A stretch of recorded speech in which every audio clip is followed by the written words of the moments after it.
Hello, listeners and viewers. I have another haunting mystery to share with you tonight. It's one of Nova Scotia's most perplexing missing persons cases. On the night of November 25th, 1988, then 22-year-old Lyndon Fuller vanished from the Western Kings Memorial Hospital in Berwick, Nova Scotia. Lyndon was last seen jumping from a third-story window, barefoot, wearing only his hospital pajamas. Despite extensive searches, consistent media attention, and loved ones that have refused to give up, there's never been a single confirmed sighting or any physical evidence left behind aside from a disturbance in the grass where he landed. In this episode of Nighttime, Madeline Klein and I will discuss the events leading up to Lyndon's disappearance, the search for the young man, and the many unanswered questions that remain to this day. But before we get into it, let me again remind you that you can take these stories with you. There are over 500 episodes covering exclusively Canadian stories waiting for you to discover on the Nighttime Podcast. You can find the Nighttime Podcast wherever you get podcasts or at nighttimepodcast.com. Now, with all that said, let's get into it. Tonight, in this episode of Nighttime, we're going to be discussing the unexplained disappearance of then 22-year-old Lyndon Fuller. You are listening to the Nighttime Podcast.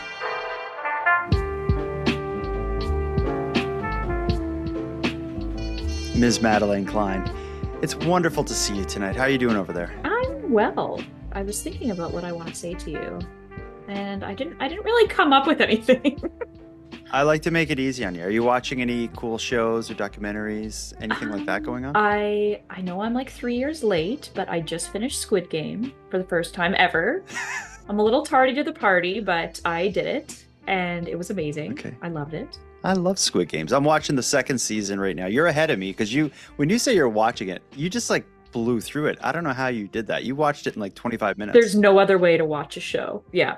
Like you sit down and you power through it. Okay. It's like work for you. I'm in the second season now. Second season didn't do it for me quite like the first season, but overall, I love Squid Games. I'm glad you caught Totally. up. That's one good thing about like especially now there are so many different shows and movies and all this stuff. You could never keep up. So it's cool to be able to kind of wait it out and find what's the cream of the crop that rises to the top and watch that. That's kind of what you did with Squid Games. And yeah, like the first season, I was like, this is so good. Like I've never really seen anything like this before.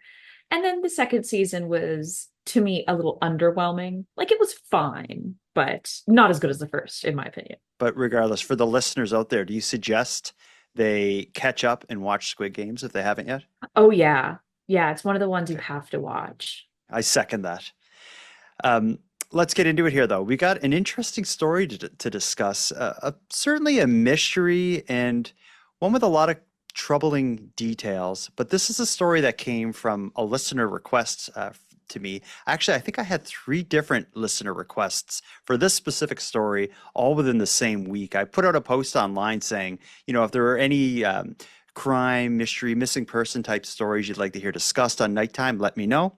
I had 3 separate people write to me and recommend the story of Lyndon Fuller, a then 22-year-old man who went missing in the Berwick area of Nova Scotia, which for some people would be considered rural Nova Scotia, but that's just because it's not in the big city of Halifax.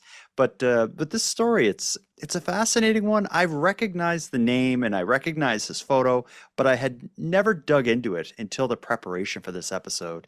And I see why this is a story that has captivated so many people for so many years. It's fascinating. I'm sure it was new to you, right? When I pitched this to you? Totally new. I'd never heard of it before, but after reading about it and we'll get into it, but like there's not a lot of information, but it's so fascinating. I've been looking so forward to talking about it because it's truly just it's not an unsolved mystery, it's an unexplained mystery. Like it's just very odd. Yeah, I see what you mean. I know what you mean when you say that. And I think listeners will as well when we get into it. And you also mentioned that there's not a lot about this case out there. It's true, there isn't. There was just a couple articles, and each one was kind of those, 15-year anniversary, the 20-year anniversary with a brief recap of the case and an interview with his family who has never given up searching for him after all these years. So we were able to kind of pick out the majority of the story through these articles. But one thing that I found really interesting is uh, eventually the family hires a private detective to assist in the search for Lyndon Fuller. And I think a lot of the things the private detective had to say really changes my thoughts about the whole story. But we'll come back to him and some of the things he said. Let's tell the story first. Why don't we start at the beginning with a little bit about then 22-year-old Lyndon Fuller. And for the listeners, again, keep in mind, we're traveling back to a different era. We're going back to the 80s, 1988, which is a lot more simple time. What a year. I'm just kidding. I wasn't alive. You weren't? I'm a 81 baby. 93. Oh my goodness. Yeah, my husband was born in 88. Okay. Well, he probably also doesn't know this story or remember the 80s, but I remember Well, 88. I was going to ask if you remember this story. Where is Berwick? Like, is it closer to Halifax or Yeah, Cape Breton? no, closer to Halifax. It's about an hour outside of Halifax driving, and it's a smaller kind of community. Like everyone would know each other in Berwick, and it would be seen as like a safe, peaceful spot. Have you been there? Oh yeah, agriculture would be a big employer in Berwick. There'd be a lot of farms. There'd be like a little tiny downtown. But I imagine like kind of the setting of a Stephen King novel is like a Okay. town like Berwick. You know what I mean? Like the downtown would be just like one street, a coffee shop, a bank, a post office, an office building, and that's probably it. It sounds positively lovely, but I think everywhere in Nova Scotia is lovely. So, Okay, well, like, I think Shelburne's lovely. keep thinking that and don't come down here because it will break the vision, I promise you. Let's learn a little bit about Lyndon. He's, by all accounts, was a great salt of the earth style guy. He was seen as kind, hardworking, well accomplished. He had recently graduated from King's Tech Community College, which a community college that would, if you wanted to get into a lot of different kind of farming or heavy equipment operating, these kinds of things, you could go to King's Tech Community College. That would be a good jump off point for that kind of career. So at 22, he had his ducks in a row. He was also a member of something called a 4-H club, which is a kind of community leadership group that is big in the agricultural communities of Nova Scotia. And this is something that would kind of be like, imagine like a bunch of kids taking like leadership courses, public speaking courses. And Lyndon was seen as like kind of like a leader or a mentor towards the younger kids because he did such a great job in this. So he was someone that was like his parents would be proud to have Lyndon out there representing his family. Just a regular great guy from Berwick. By all accounts, also a talented hockey player. He was a goalie. One of the main photos going around of him, if people search his name, is him after a game with his helmet off, but you can see that he's dressed in his hockey gear, all covered in sweat and all that stuff. I am constantly surprised at how many hockey players come out of Nova Scotia. Really? I always thought that was a Western Well, sport. we do have Sidney Crosby. He I lives not too know. far. See, the only reason I know he's from Dartmouth, right? Yeah. The only reason I know that is because when I was in Dartmouth, like almost 8 years ago, it was like home of Sidney Crosby. And I was like, I thought he was from Saskatchewan. So that's the only reason I know that. No, he's a dark side. We call it the dark side. Dartmouth and Halifax are separated by a harbor. Everyone on people from Halifax say the best thing about Dartmouth is the view of Halifax. I like that. Yeah. Let's get back to Lyndon. He worked, again, 22, had all this stuff going on, but he worked on his family's farm, which is just outside of Berwick, an area called Wellsford, which is I don't know if you'd say a suburb of Berwick, but just A hamlet. yeah, that's a good way to put it. And to put into context the difference from today, 2025, to 1988, one thing about Lyndon that was interesting in the lead up to his disappearance, he had just bought a new vehicle, a 1988 Chev Silverado at 22 years old.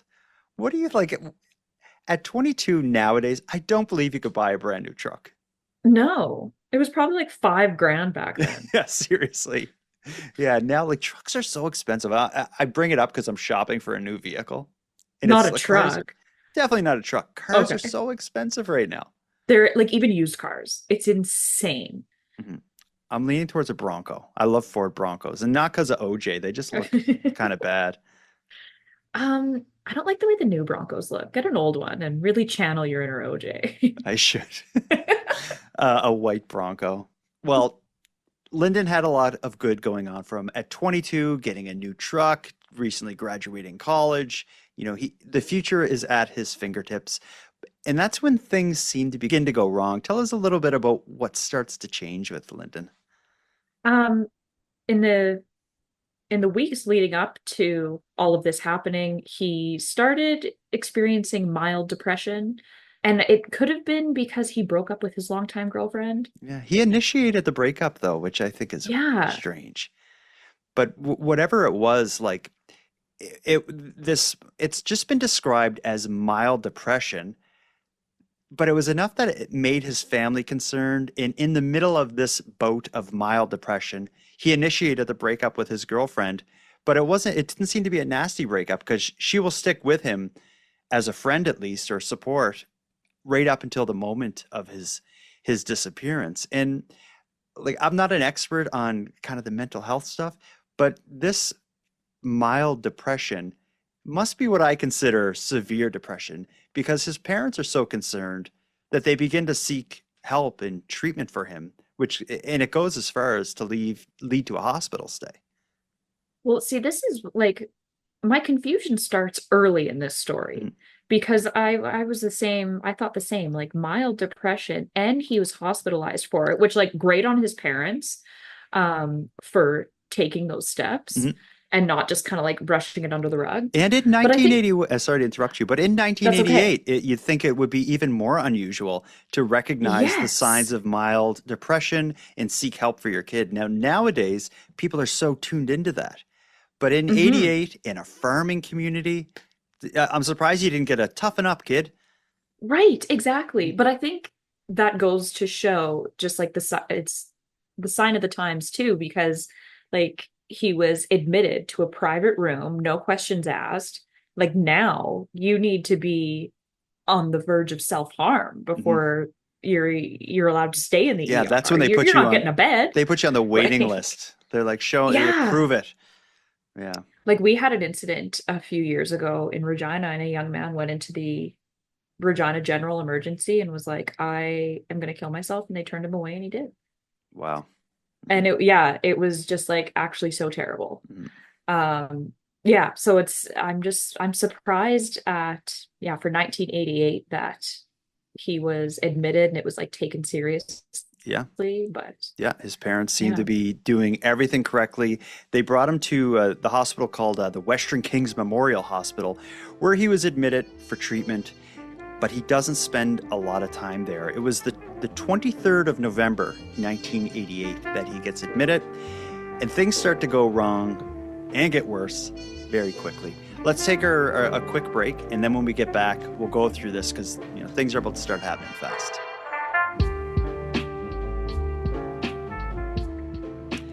Again, it's the 23rd of November, 1988. 22-year-old Lyndon Fuller is just admitted to the hospital for treatment for his quote-unquote mild depression. As you already said, he has a private room. He's on the 3rd floor of the building. You would think he's in safe hands and things are going to start getting better. Doesn't seem to be the case. And again, like we'll have to come back a few times to this idea of what mild depression is. And I lean on that term a lot because in every article I read, they make a point to say he was showing symptoms of mild depression. But in this case, his mild depression justified being medicated in an attempt to calm him. So it's, mild depression to the point that he's being medicated. His ex-girlfriend is coming to visit regularly, and his parents are all but sitting bedside, almost taking shifts, staying in the hospital with Lyndon to make sure things are going well, but it isn't going well. If anything, it seems to be getting worse while he's in there. So like, I have no credentials. I just want to make that clear right now. But there's something that's telling me that this mild depression, by today's standards, may have been like schizophrenic tendencies or like bipolar, like manic. This is not mild depression. No, I know. And that term bothers me because it so clearly is like a mental health crisis that he's having is what it seems like. Yeah. And that becomes even more clear as it goes. So he's being medicated. It doesn't seem to be helping. If anything, he seems to be getting more and more agitated. It's said that his ex-girlfriend who was visiting him also was getting increasingly concerned with him in the hospital. I haven't seen statements from her, but my impression is everybody around Lyndon was under the impression, was communicating with each other that things are going wrong and someone needs to intervene or something needs to happen. But again, you would think he's in the right place to get taken care of.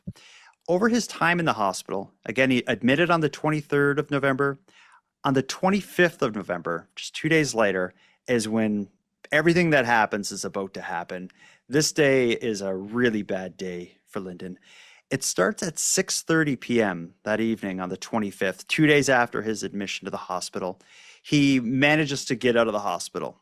He leaves, and we don't know what he does or where he goes, but he's only gone for 40 minutes. He leaves at 6:30, and then he's brought back at 10 after 7. He was brought back by someone that was just described as a gentleman. Yeah. So, like, Mhm. did they talk? How did this guy realize that he was a patient and he should be in the hospital? There's lots of things missing here. Oh, certainly. In this, the word gentleman, this comes from a statement that Lyndon's parents made to the media on, I think, on the 20th anniversary. They gave a pretty in-depth and thorough interview on the kind of the timeline of what happened. And they described it as, again, a gentleman brought him back to the hospital and he was readmitted. So who this gentleman is it someone that knew Lyndon? Did they see him on the street dressed in his kind of like hospital scrubs? Because he was in one of those like a patient's outfit. And I can only imagine if you're someone who lives near a hospital and you see someone walking down the street dressed like a patient of a hospital, you're probably like, ooh, like this isn't good.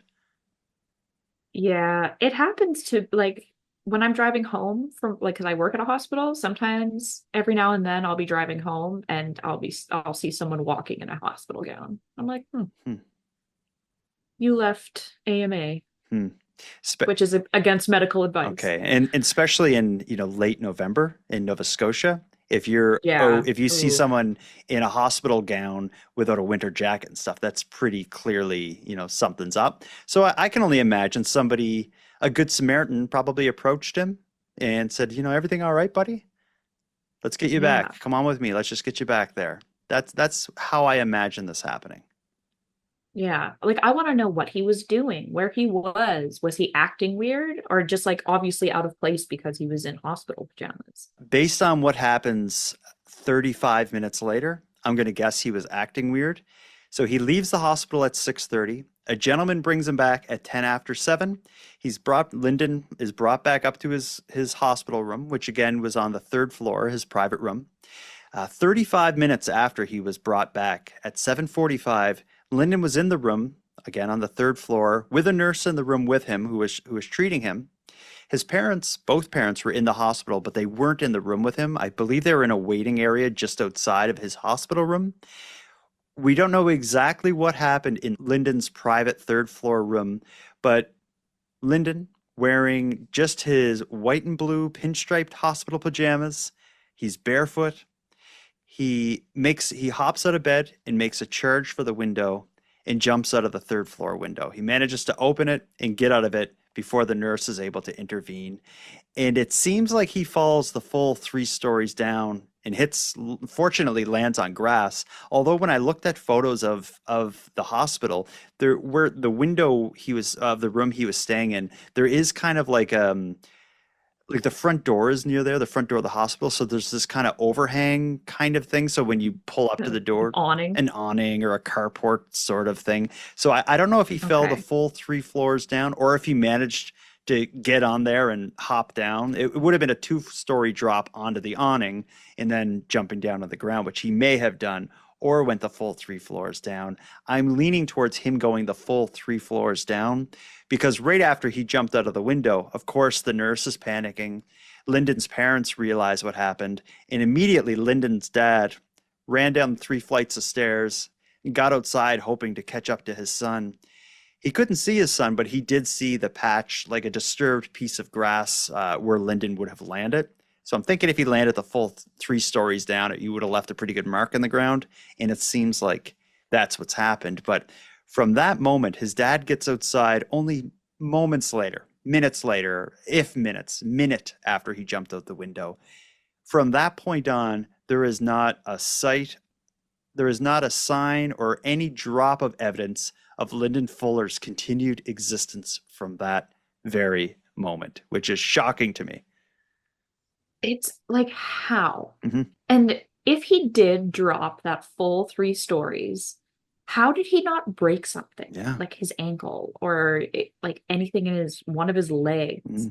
He was Yeah, 22 and in great shape. So unless he broke true. something, if he got banged up and he's in the middle of like a mental break, maybe he's able Yeah. to just, I can imagine that in this moment of him running and jumping out of the window, he was probably in the middle of a mental health crisis, which gives you quite a bit of energy, I can only assume. Adrenaline took over. That's what I'm thinking. And to make it even harder to trace his steps, it's the end of November. It was just below freezing this night. And there was no snow on the ground. So the ground would have been pretty much frozen. So it's not like he's going to leave footprints in the muddy ground. So the ground is frozen. So he's barefoot. So he's just running across it. And there's no snow. So there's no tracks. He just disappears.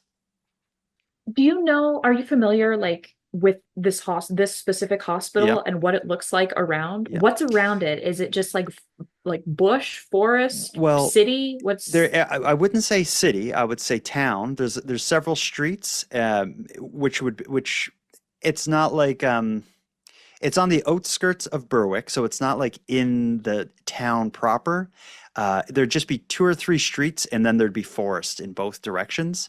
So okay. you could, when I was looking at, like, even on the Google Maps, I was looking at the hospital, looking for, like, is there a river, lakes, like what's around there? It's forest in both directions. With just a couple streets you'd have to get past if you wanted to like Okay. really get out of there, but you would still have probably 5 minutes of running, 10 minutes of running before you'd be out of sight of cars and homes and such. Which again, I don't think would be impossible for him to do, but he's barefoot. He's not dressed for the weather. I think it was the night and the time that he went missing. It was about -3 degrees, which is damn Okay. cold when you're dressed in your hospital scrubs and barefoot. Yes, yes, absolutely. That's cold to me in my winter jacket, so Yeah, yeah, exactly. And this isn't like so many other missing persons cases we talk about. There's, people are reported missing. The police don't take it seriously until days later. This was different. When someone runs from a hospital after jumping out of the window, immediately there is a ground search for Lyndon that includes RCMP, even police dogs. They find nothing. They have no idea of what direction he went. And again, it has remained that way. If you're looking for further evidence, there's nothing, no bank activity or phones or anything to give any indication of which direction Lyndon may have left and where he would have ended up, which again just seems impossible after all this time. And with this being such an isolated case, like Berwick isn't a city or a community that would have a lot of crime and missing persons cases. If a right. body is found in that area, it's probably Lyndon Fuller. And since 1988, that hasn't happened. And it's just so mind-boggling because yeah, the search commenced like right away with dogs. And like if a dog can't, And helicopters too. how? Mhm, If a dog can't pick up a scent, he like literally just vanished. mhm. Uh, It's just so bizarre. yeah. And it like he couldn't have gotten far. That's what you would think, but there are several kind of complicating factors in the search for Lyndon. One is the fact that there are train tracks not too far from where he went missing. It would have been in walking distance. I think when I mapped it, it was like a 20-minute walk from where he was. You could get to where a train track is, and a train would have passed at about 8 p.m. And he jumped out of the window at about 7:45. So that's always that the fact that a train went through there is enough to expand the search area. At least possibly. I don't know It's how. super possible Yeah. he could have hopped on a train, but like he wasn't dressed for travel. Like he Mhm. wouldn't have done well on a train car. He would have damn near frozen to death, but you never know. And I can't imagine jumping on a train is easy when you have running shoes on. When you're barefoot and flipping out and just jumped out of a third story window, Right. I imagine he was probably breathing pretty heavy within a couple minutes of getting out of there. Yeah, I don't know. Well, like trains can go super slow sometimes. So he could have just hopped on. Hmm. But oh, that and like you never know. He could have ended up in New York and had no idea who he was and Yeah. just started a new life. It's when there's a case that has so little to go on, that's always a possibility. He's in, the downtown Lower East Side of Vancouver, um, you know, just doing his thing. No one knows who he is, he's just some homeless guy or something. But the thing is this guy's mentally ill to the point that he's in like treatment for it. What are the chances that, 30 years have passed and he hasn't ended up in a hospital to the point that they had to ID him? Like I feel like it's so unlikely that he is out there somewhere. Yeah, like and that's this case is just so I hate that we don't Mhm. know. Well, And like I couldn't imagine how his family oh, feels. certainly. But we can read between the lines of a few things that will come up that we'll introduce now that I think may change it a bit. One thing, when like everything we've talked about now, I think most people would think he probably ran into the woods and succumbed to the elements, and it just so happened that nobody has found him. If that was the case, and I think that would be the most likely thing based on everything we, the public, know about this story. But if that was the case, if you wanted to find him, you would be hiring, I don't know, search parties or cadaver dog experts to go look for Lyndon. The Yes. family didn't do that. What they did was they eventually hired a retired RCMP officer who is like a well-established private detective and a well-seasoned RCMP officer. He's an ex-RCMP officer who has a reputation for solving every case he's ever been on. The guy is kind of like a star investigator. His name is Craig McMullen, and the family hired him to serve as, again, their private investigator to track Lyndon. And that just like it. I just if everything we know about the case, it just seems like hiring a private investigator wouldn't be the right thing to do or the most logical thing to do, but they did. Well, the private investigator will probably like cover all the bases, including like search and like you think. You would think. I want to read you a statement by the private investigator, Craig McMullen. He spoke to a news outlet during, I think it was on the 20th anniversary, in one of the longer articles about Lyndon's disappearance. Some of the things he said just makes me think like there has to be more to this. Here's what he said. When you put a puzzle together, when you get down to the last two or three pieces, there's only so many shapes that fit, and this puzzle has pretty well been put together completely. So there's only a couple of pieces left, and I don't know where those pieces are because they're not in the puzzle box, but they're out there somewhere. I believe this case starts off with a bizarre beginning, and I think it's also going to have a bizarre end. So that's a statement he gave the press. That Very doesn't, well, ominous. it just doesn't sound like you're talking about someone who succumbed to the elements or Yeah. met an end on their own in the midst of a mental break. And like, so going back to this succumbing to the elements, am I underestimating how vast the Nova Scotia forest is? Mm, Because like we're talking about Berwick, Nova Scotia here. There's no way that they couldn't cover, and they probably have numerous times. Like they would have found something. well, he was barefoot. Oh yeah, He all never he mind. had on was his hospital gown.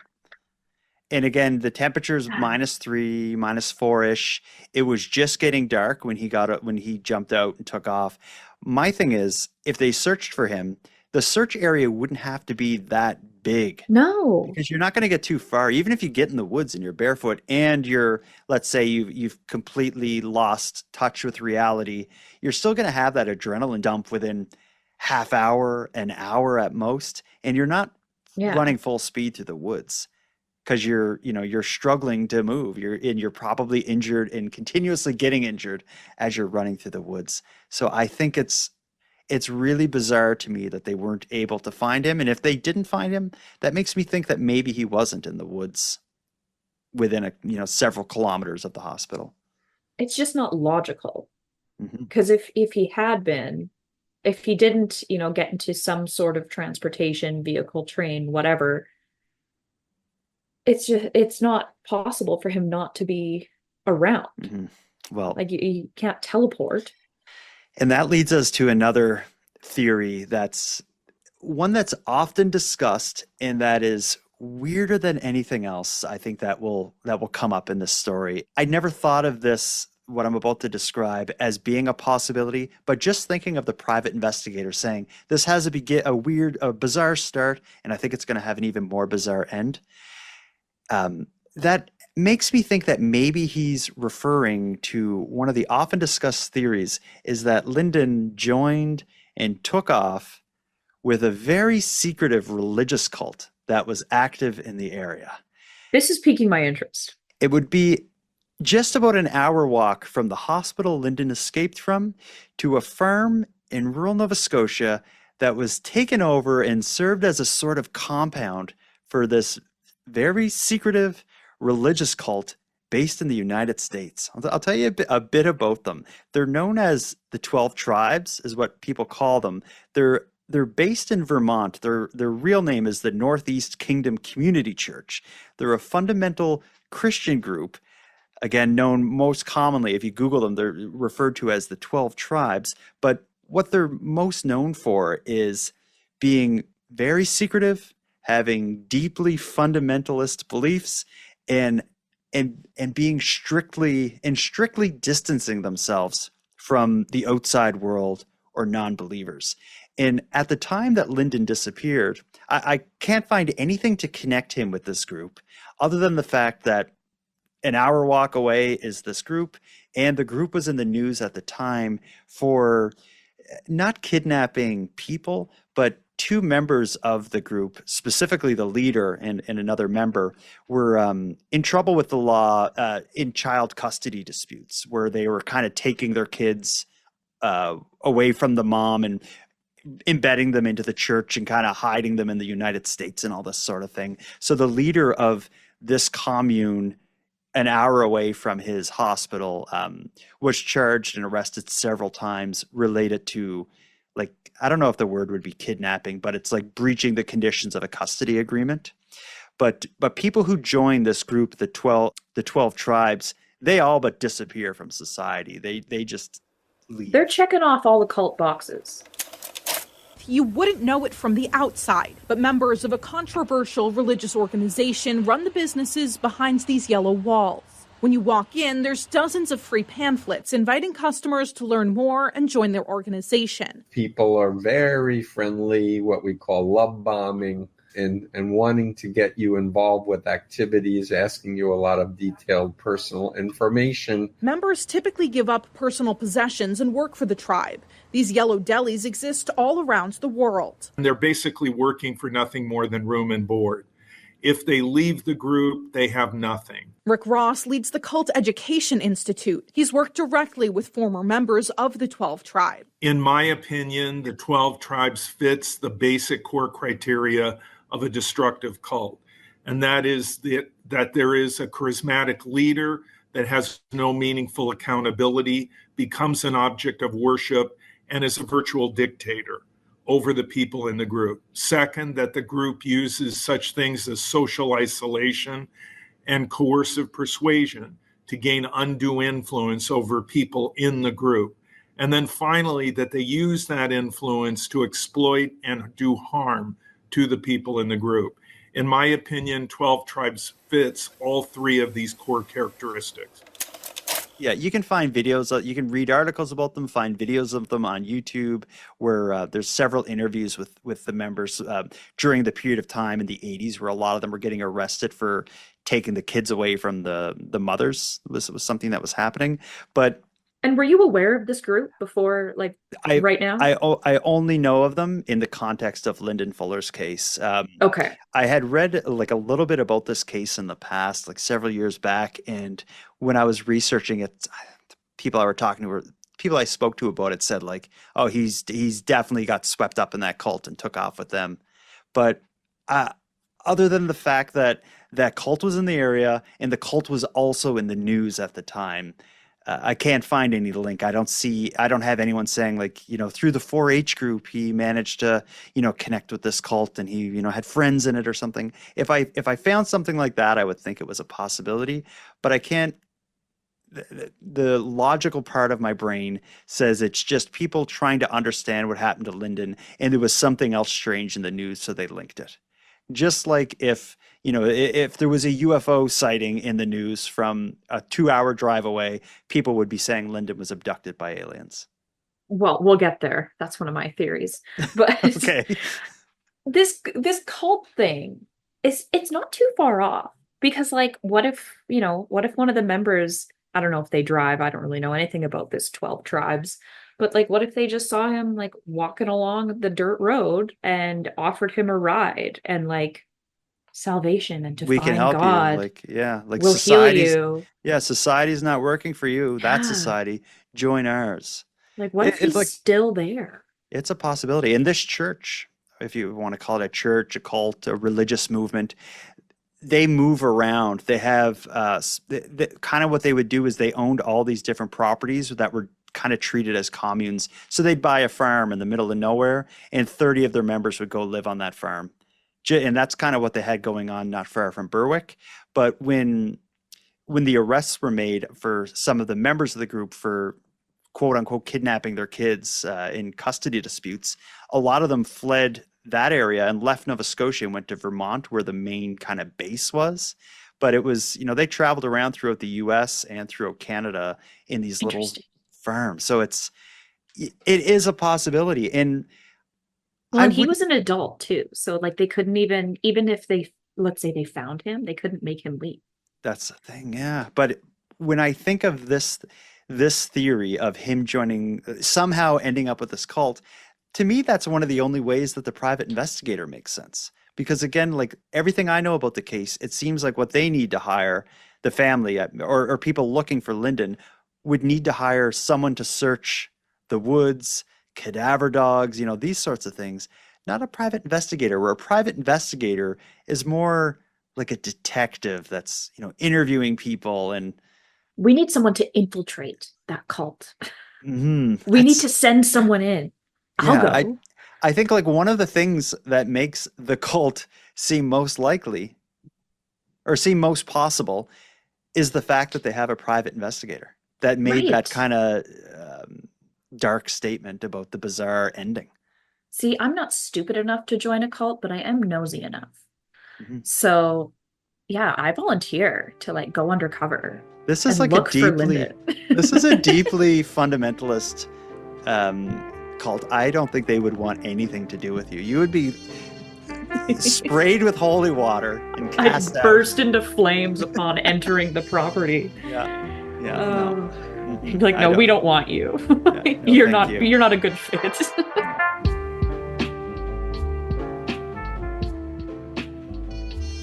Again, we kind of went through the main theories, at least the ones that are most often publicly discussed. Something like self-harm or misadventure, exposure to the elements. Possibly he started a new life on his own accord somewhere, or he could have joined that secretive cult. He could have also been met with foul play. That's always a theory. And, hit by a vehicle or... What kind of wildlife is out there? You guys have bears in Nova Scotia? Yeah, but I don't think it would be likely that it would be the kind of thing that...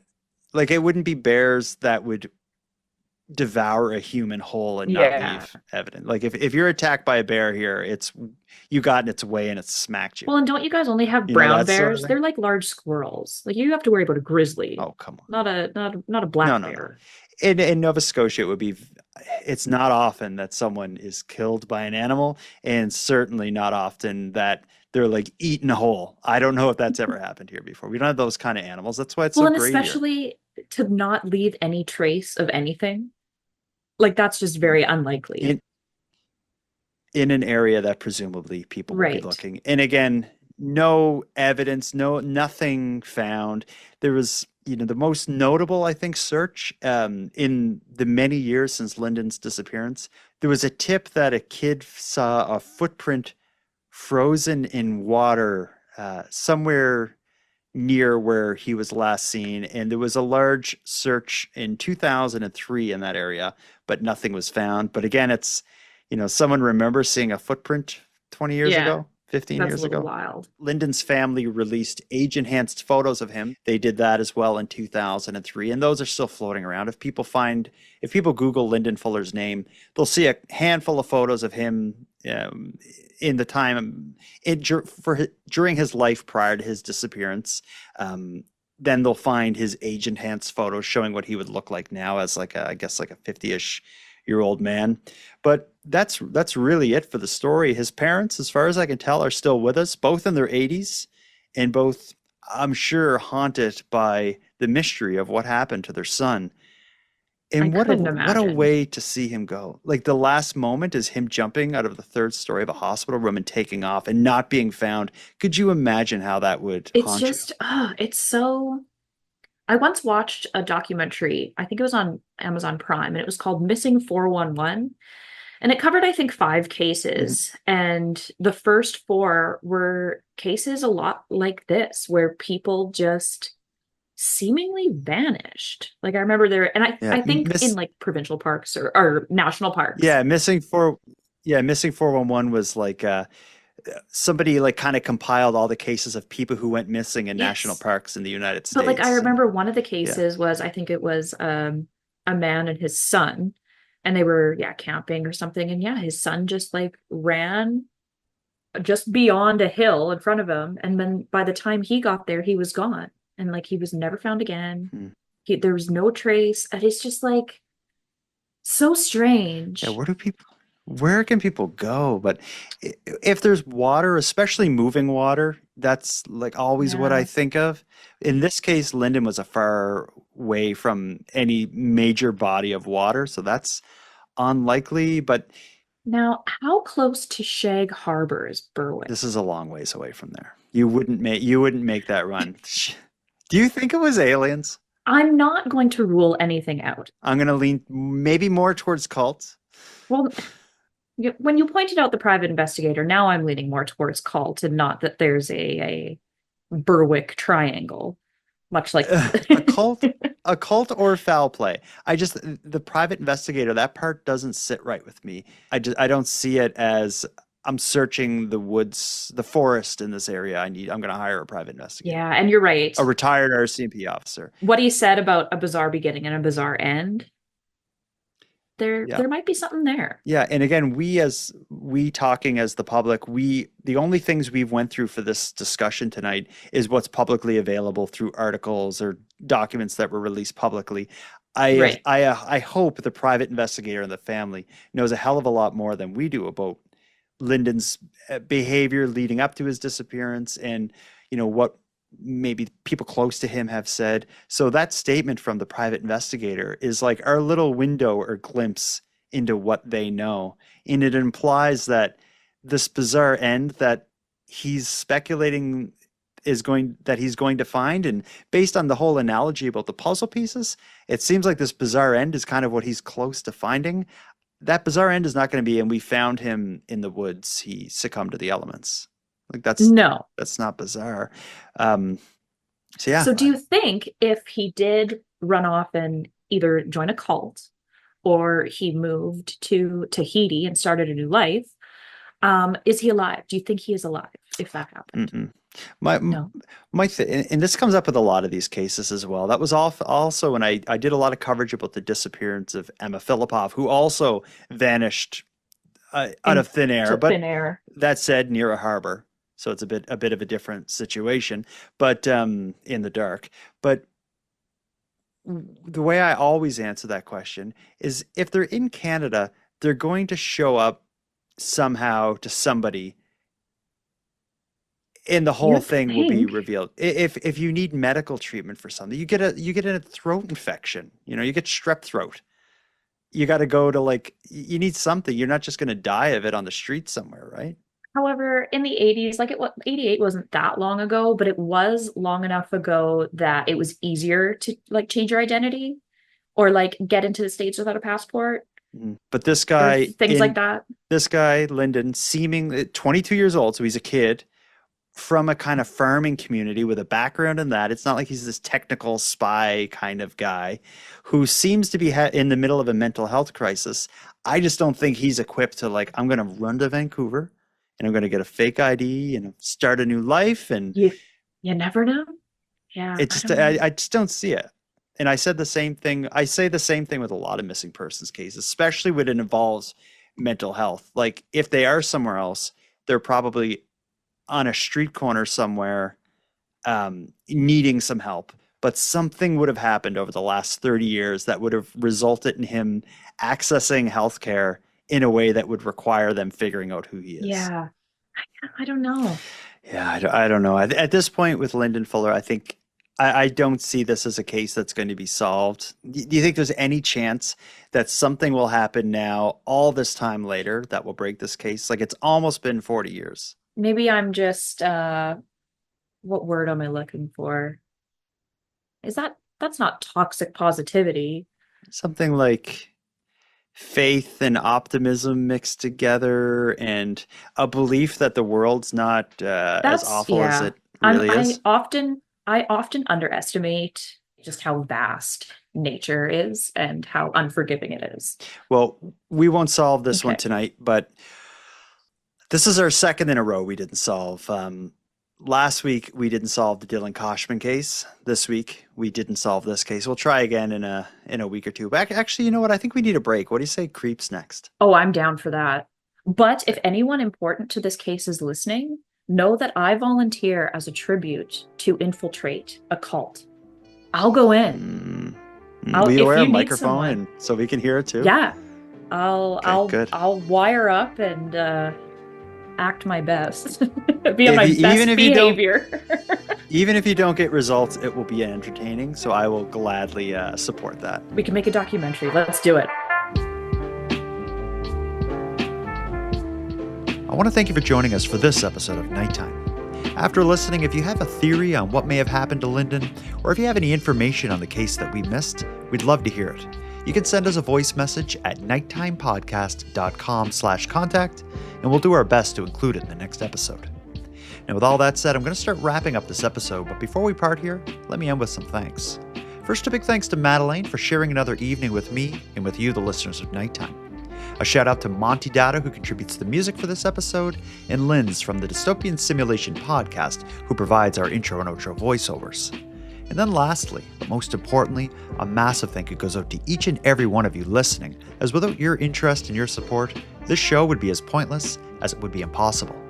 Now, on the topic of support, let me thank the newest subscribers to the premium feed, Jean, Ella, and Christina. We appreciate you. And for anyone else who'd like to support the show, you can do it in a variety of ways. First of all, a premium feed subscription costs just a couple bucks a month, and that money funds the creation of new episodes.